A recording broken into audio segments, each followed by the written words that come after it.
नमस्कार, जय हिंद, वंदे मातरम। दोस्तों, स्वागत है आप सभी लोगों का हमारे चैनल पे। आशा है आप सभी लोगों को अच्छा लग रहा होगा हमारे वीडियो, ठीक है, और प्रिपरेशन आपका अच्छा चल रहा होगा। तो आइए हम लोग प्रश्नों का श्रृंखला जारी रखते हैं। देखिए, पर्यावरण अध्ययन की पाठ्य पुस्तकों में अभ्यास एवं गतिविधियों को खाली स्थान उपलब्ध कराना चाहिए। पाठ के अंत में प्रकरणों में अंतर्निर्मित पुस्तक में अलग अलग स्थान पे इकाई के अंत में, तो इसका सही उत्तर हो जाएगा प्रकरणों में अंतर्निर्मित। ठीक है, अब देखिए, गतिविधियां प्रकरणों में अंतर्निर्मित होने से अधिगम अधिक व्यावहारिक, रोचक और प्रभावी बनता है। ठीक है, नेक्स्ट क्वेश्चन देखिए, पर्यावरण अध्ययन के शिक्षकों को देखिए ऑप्शन देखिए, विशेषतः पुस्तकों और परीक्षाओं पर ध्यान देना चाहिए, बच्चों के दृष्टिकोण को स्वीकार करना एवं सम्मान देना चाहिए, अभिभावक के विचारों को स्वीकार करना एवं सम्मान देना चाहिए, प्रयोगों पर ध्यान देना चाहिए। देखिए, पर्यावरण अध्ययन के शिक्षक को क्या करना चाहिए? इसका सही उत्तर हो जाएगा प्रयोगों पर ध्यान देना चाहिए। तो जो मतलब जो प्रयोग कर रहा है ना बच्चा, उस चीज़ पे ध्यान देना चाहिए। ठीक है, हम बच्चे के लिए हम क्या यूज़ कर रहे हैं उस चीज़ पे ध्यान दें। तो पर्यावरण अध्ययन में व्यवहारिक ज्ञान हेतु प्रयोगों और प्रत्यक्ष अनुभव पर ध्यान केंद्रित करना आवश्यक है। ठीक है, अनिवार्य है। ठीक, नेक्स्ट क्वेश्चन देखिए, प्राथमिक स्तर पर बच्चों का आकलन करने का सर्वश्रेष्ठ तरीका खाली स्थान है का उपयोग करना। किस मतलब तरीका को अपनाएंगे आप? आवधिक परीक्षण, गृह कार्य, योजना कार्य, पोर्टफोलियो। तो इसका सही उत्तर हो जाएगा पोर्टफोलियो। देखिए, पोर्टफोलियो बच्चे के शैक्षणिक प्रगति, प्रयासों और उपलब्धियों का एक व्यवस्थित और विस्तृत रिकॉर्ड होता है। ठीक है, इसमें बच्चे के बारे में एक एक चीज़ आपको देखने को मिलेगा। ठीक है, तो इसलिए ये उत्तर सही हो जाएगा पोर्टफोलियो। ठीक है, नेक्स्ट क्वेश्चन देखिए, एक शिक्षक पढ़ाते समय श्रव्य, दृश्य सामग्रियों एवं शारीरिक गतिविधियों का प्रयोग करता है क्योंकि ये ऑप्शन देखिए, शिक्षार्थियों को दिशा परिवर्तन उपलब्ध कराते हैं, अधिगम वृद्धि में अधिकतम इंद्रियों का उपयोग करते हैं, शिक्षक को आराम उपलब्ध कराते हैं, प्रभावी आकलन को सुगम बनाते हैं। तो देखिए, शिक्षक को आराम उपलब्ध कराते हैं, ये आंसर तो हो ही नहीं सकता है। ठीक है, अब आते हैं यहाँ पे देखिए, तो इसका सही उत्तर जो हो जाएगा ऑप्शन बी हो जाएगा। देखिए, अधिगम वृद्धि में अधिकतम इंद्रियों का उपयोग करना, मतलब अगर कोई दृश्य और श्रव्य सामग्री या शारीरिक गतिविधि का प्रयोग किया जा रहा है, इतनी सारी चीज़ें, तो क्या है कि सारी ज्ञान इंद्रियाँ आपकी उपयोग हो जा रही हैं ना इसमें। ठीक है, तो इसमें डेवलपमेंट के चांसेस अच्छे होते हैं। मतलब देखिए, तो बहु इंद्रिय शिक्षण से जानकारी को गहराई से समझने और लंबे समय तक याद रखने में मदद मिलती है। तो अगर आपकी सारी ज्ञान इंद्रियाँ खुली हुई हैं, ठीक है, शारीरिक गतिविधि हो रही है, तो वो वैसे ही बॉडी फंक्शनिंग है। ठीक है, श्रव्य यानी कान यानी सुनने का काम हो रहा है, दृश्य यानी देखने का, तो सारी आपकी मैक्सिमम ज्ञानेंद्रियाँ आपकी खुली हुई हैं, तो बच्चा क्या होगा, उसका लंबे टाइम तक उसको याद रहेगा चीज़ें। ठीक है, नेक्स्ट क्वेश्चन देखिए, सीमा प्रत्येक पाठ को रट कर तुरंत सीख लेती है, जबकि लीना चर्चा एवं ब्रेनस्टॉर्मिंग के बाद प्रत्येक पाठ को समझती है। तो यह क्या है, मतलब विकासात्मक सिद्धांत की ओर संकेत करता है। कौन से विकासात्मक सिद्धांत की ओर संकेत करता है? व्यक्तिक विभिन्नताओं, सामान्य से विशिष्ट की ओर, निरंतरता, अंतर संबंध। तो देखिए, इसका सही उत्तर हो जाएगा ऑप्शन ए। ठीक है, व्यक्तिक विभिन्नताओं को। ठीक है, तो प्रत्येक शिक्षार्थी की सीखने की गति, क्षमता और शैली भिन्न होती है, जिसे व्यक्तिक विभिन्नता कहा जाता है। अब कोई बच्चा है जो रट ले रहा है, उसको उस तरह से वो सीख रहा है, कोई बच्चा है जो जोर देना पड़ रहा है उसको, तो थोड़ा टाइम लगेगा। कोई बच्चा समझ के सीख रहा है। ठीक है, तो ये सबका अपना तरीका होता है। हम सब भी देखिए, अगर हम रीडिंग कर रहे होते हैं तो कुछ बच्चों को लिख के पढ़ने की आदत होती है, कुछ बच्चे ऐसे ही मतलब पढ़ते हैं, बिना लिखे पढ़ते हैं। तो सभी को मतलब अपनी हैबिट है। तो ये क्या है कि व्यक्तिक विभिन्नता हो गई ना, कि सबका सीखने का शैली, गति, क्षमता सब अलग अलग है। ठीक है, नेक्स्ट क्वेश्चन देखिए। देखिए, तो इन 4 ऑप्शन जो दिए गए हैं, जैसे समस्या, सहयोगात्मक अधिगम, निर्देशित खोज, व्याख्यानों द्वारा स्पष्ट करना, इन चारों के मतलब 3 जो है सही होगा। तो निम्नलिखित पर्यावरण अध्ययन पढ़ाने की गतिविधि है, ठीक है। कौन सा ऐसा है जिसमें से एक को छोड़ करके बाकी जो है वो अध्ययन की सामग्री है, तो कौन सा वाला है जिससे नहीं है, ठीक है। तो इसका सही उत्तर हो जाएगा ऑप्शन डी, व्याख्यानों द्वारा स्पष्ट करना, ठीक। देखो, प्राथमिक स्तर पर व्याख्यान विधि कम प्रभावी है। आप अगर छोटा बच्चा है और आप सोचेंगे कि उसको खूब एक्सप्लेन करें डिटेलिंग में एकदम जा करके, तो वो बच्चा नहीं सीख सकता है। जबकि अगर उसको पार्टिसिपेट कराएं ना, सक्रिय खोज, सहयोग आदि महत्वपूर्ण है।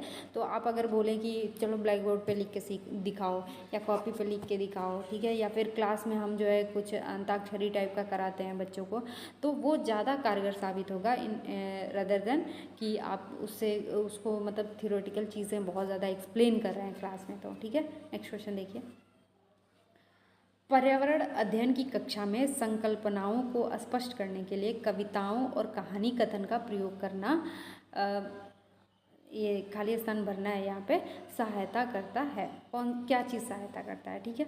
देखिए, सही दिशा में विद्यार्थियों की ऊर्जा का संकेंद्रण करने में, या फिर पाठ को आनंददायी और रोचक बनाने में, या फिर स्थानीय एवं वैश्विक स्तर पर संसार की प्रकृति को खोजने और कल्पना करने की योग्यता को बढ़ावा देने में, या फिर शिक्षार्थियों में निहित भाषा एवं सांस्कृतिक विविधता का ध्यान रखने में। तो देखिए, इसका सही उत्तर हो जाएगा ऑप्शन सी। देखिए, स्थानीय एवं वैश्विक स्तर पर संसार की प्रकृति को खोजने और कल्पना करने की योग्यता को बढ़ावा देने में मतलब ये सहयोगी हो जाएगा, ठीक है। देखिए, कविता और कहानी बच्चों की रचनात्मकता और दुनिया की खोज की क्षमता को विकसित करने में सहायक है।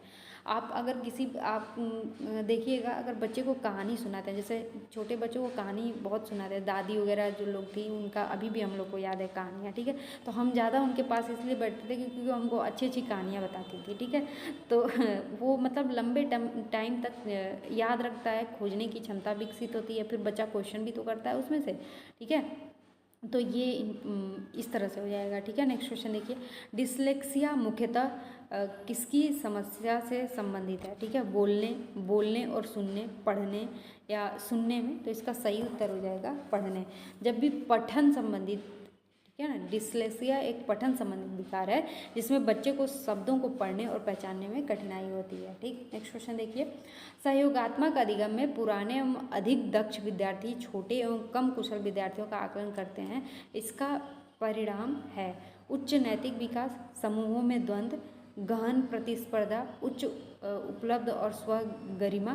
तो इसका सही उत्तर हो जाएगा ऑप्शन डी, ठीक है, उच्च उपलब्धि और स्व गरिमा, ठीक है। साथ मिलकर सीखने से विद्यार्थी का आत्मविश्वास बढ़ता है और बेहतर शैक्षणिक परिणाम प्राप्त होता है। देखिए, कंपटीशन भी तो होता है ना, बच्चे में हेल्दी कंपटीशन अगर डेवलप हो जाए तो वो मतलब सबसे ज़्यादा कंपटीशन में बच्चे पढ़ लेते हैं, ठीक है।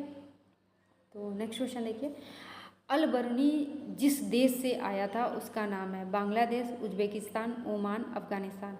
तो कई बार सीटेट में ऐसे क्वेश्चंस भी आ जाते हैं, ठीक है।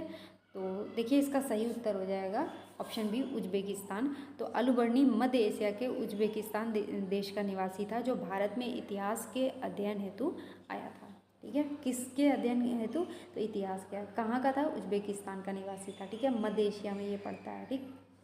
नेक्स्ट क्वेश्चन देखिए। सूरत और मांडगांव के बीच में की दूरी तथा ट्रेन द्वारा इस दूरी को तय करने में लगा समय क्रमशः है, ठीक है। और ये एनसीईआरटी के चैप्टर से क्वेश्चन पूछा हुआ है, ठीक है। 979 किलोमीटर और समय कितना दे रहा है? 15 घंटा 20 मिनट, या फिर 1509 किलोमीटर और समय है 15 घंटा 25 मिनट, या फिर 1509 किलोमीटर और 15 घंटे 30 मिनट, या 979 किलोमीटर और 15 घंटे 30 मिनट। तो देखिए, इसका सही उत्तर हो जाएगा ऑप्शन डी, 979 किलोमीटर 15 घंटे 15 मिनट, ठीक है।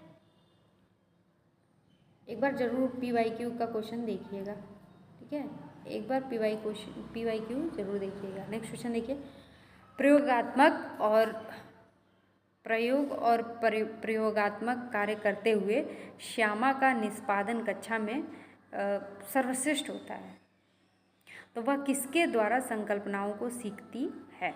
देखिए अभिसारी चिंतन, अपसारी चिंतन, मॉडलिंग, अनुकरण। तो इसका सही उत्तर हो जाएगा ऑप्शन बी। ठीक है, अपसारी चिंतन।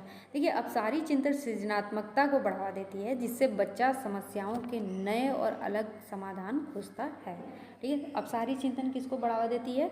सृजनात्मकता को। ठीक है, नेक्स्ट क्वेश्चन देखिए, कक्षा में प्रभावी शिक्षण अधिगम तब है जब शिक्षक ज्ञान को नई संकल्पना के साथ जोड़ता है। उद्देश्य है व्यक्तिगत विभिन्नताएं, शिक्षार्थी स्वायत्तता, पुनर्बलन, ज्ञान का सहसंबंध एवं स्थानांतरण। तो इसका सही उत्तर हो जाएगा ज्ञान का सहसंबंध एवं स्थानांतरण। तो देखिए पूर्व ज्ञान को नई ज्ञान से जोड़ना अधिगम के स्थानांतरण को प्रभावी और सरल बनाता है। ठीक है, नेक्स्ट क्वेश्चन देखिए, विज्ञान प्रदर्शनी का आयोजन का सर्वाधिक उपयुक्त उद्देश्य है? विद्यार्थियों के लिए सृजनात्मक माध्यम उपलब्ध कराना, विद्यालय का नाम प्रसिद्ध करना, अभिभावकों को संतुष्ट करना, विद्यार्थियों को विभिन्न व्यवसायों के लिए प्रशिक्षित करना।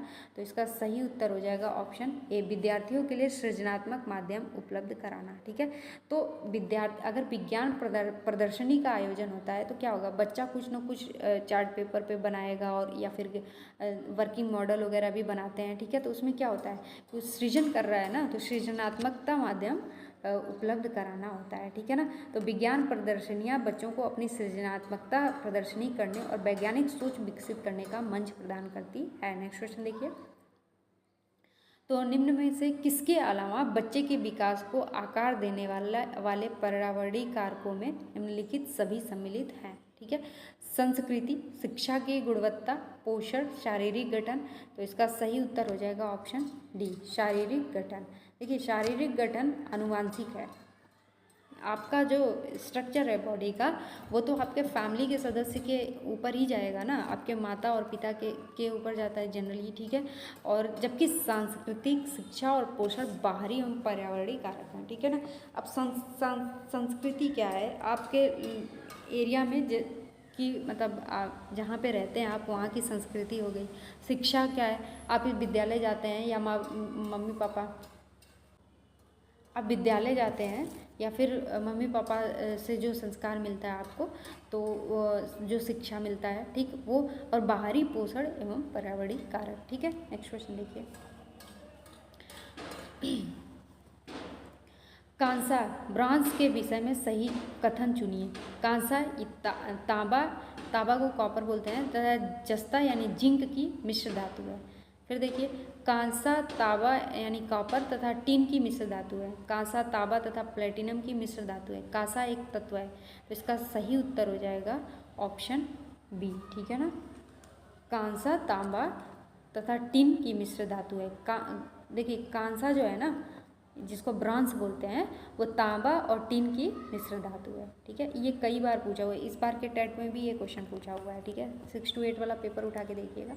ठीक है, तो कांसा एक मजबूत मिश्र धातु है जो मुख्य रूप से तांबा और टिन को मिलाकर बनाई जाती है। ठीक है, नेक्स्ट क्वेश्चन देखिए, एक ही तरह की फसल बार बार उगाने और बहुत से रसायनों के उपयोग करने से मृदा क्या हो जाती है, बंजर हो जाती है, या किसी विशेष फसल के लिए उपयुक्त बन जाती है, सिंचाई के लिए उपयुक्त बन जाती है, या फिर उर्वरक यानी उपजाऊ बन जाती है। तो इसका सही उत्तर हो जाएगा ऑप्शन ए। ठीक है, देखिए आप सुने भी होंगे, अगर खेती होती होगी आपके घर पे, तो एक बार किसी खेत में गेहूँ बो दिया जाता है तो फिर वहाँ पे फसल चेंज कर दिया जाता है, फिर गन्ना बो दिया जाता है कहीं पे, तो कुछ मतलब ये इसलिए चेंज किया जाता है कि अगर फसल नहीं चेंज किया जाएगा तो वो ज़मीन बंजर हो जाएगी। ठीक है, तो अत्यधिक रसायनों और एक ही फसल के दोहराव से मिट्टी के प्राकृतिक पोषक तत्व नष्ट हो जाते हैं। ठीक है, नेक्स्ट क्वेश्चन देखिए, लेह लद्दाख के मकानों की विशेषता है। ए ढलवा छतें, बी निचली मंजिल खिड़की